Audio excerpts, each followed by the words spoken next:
बेटा, हमारे जीते जी दुकान तेरे नाम नहीं होगी। एक बेटे के माँ बाप ही सुखी है, दो बेटे तो होने ही नहीं चाहिए। माँ बाप तो कभी इधर कभी उधर खींचते ही है, ऊपर से दो दो बहू तो जीने नहीं देती। सविता अपनी सहेली कमला को आज मन की बात कहने को आतुर दिख रही थी। कमला ने कहा, ऐसी बात नहीं है, मुझे ही देखो, एक बेटा और एक बेटी है। बेटा बहू बहुत दूर रहते हैं, बेटी पास है, पर आज कुछ भी दिक्कत हो अकेले ही करना पड़ता है। ना बहू आ पाती है ना बेटी, सबकी अपनी जिम्मेदारियां है। वो तो मैं भी समझती हूँ, हमारे यहाँ तो रोज़ मैं सबके ताने ही सुनती हूँ। अब कल मेरे मुंह से छोटी बहू के खाने की तारीफ निकल गई तो बड़ी बहू ने ताने मारकर कहा, वही जाकर ही क्यों नहीं रहती। छोटी बहू को बड़ी बहू की कोई बात कहो तो वो चिढ़कर कहती है, माँ आप जहाँ रहो वही के होकर रहो तो अच्छा हो, भाभी जी तो पूरी स्वार्थी है, आप पता नहीं कब समझेंगे। अब तुम ही बताओ, मैं बात भी न करूं फिर तो मुंह में टेप ही लगा के बैठो।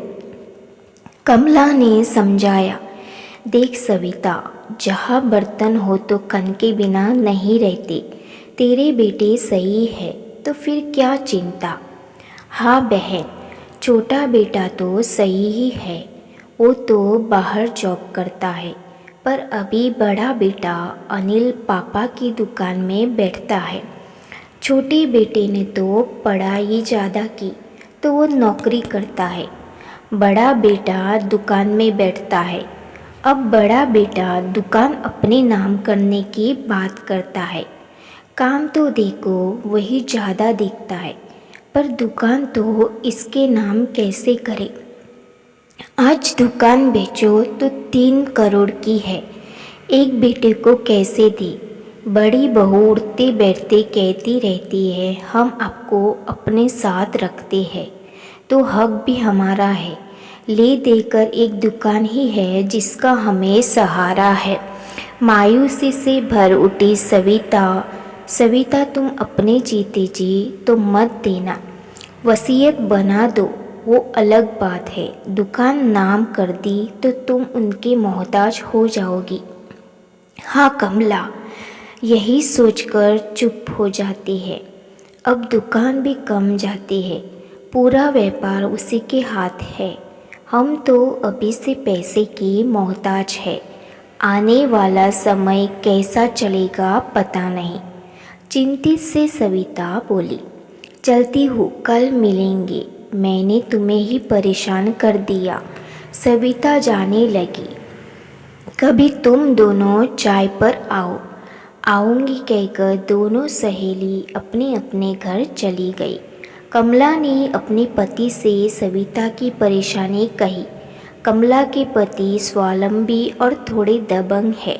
सविता और उसके पति को दबने की क्या ज़रूरत है, उनकी दुकान है, वो जो भी करे बना बनाया व्यवसाय दे दिया, उसे और क्यों चाहिए। उनकी दुकान का भाड़ा ही आज 1 लाख के ऊपर है। कुछ दिन बाद कमला ने सविता और उनके पति को बुलाया और कमला के पति ने उन्हें सुझाव दिया कि वो ऐसा करे। बेटे ने दुकान के कागज़ बनवा लिए। उसने पापा की चुप्पी को शायद हाँ समझ लिया था। पापा आप साइन कर दीजिए और चिंता मुक्त हो जाइए, मैं हूँ ना, आपको मैं संभालूंगा। बहू बोली, हाँ मम्मी, आपको तो अब भजन करना चाहिए।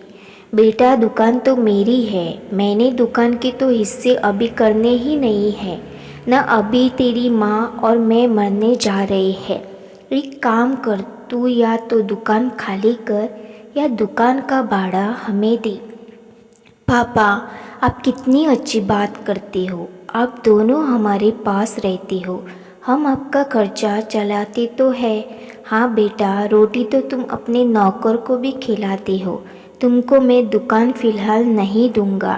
तूने मेरी मर्ज़ी जाने बिना पेपर बनवाए हैं। मैं तेरा लालच समझ गया। तुम अगले महीने से 1 लाख भेज देना और साथ ही भाड़े के कोई घर में चले जाना। अब बस बहुत हो गया। सविता चुप बैठी थी।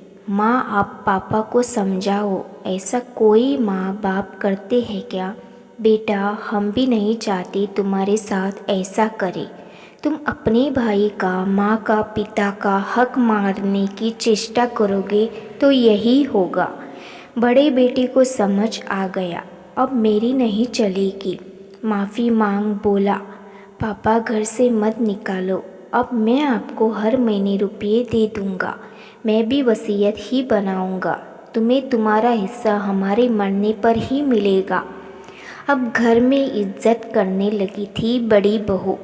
छोटी के पास भी माँ जाती तो आराम से इज्जत की रोटी खाती।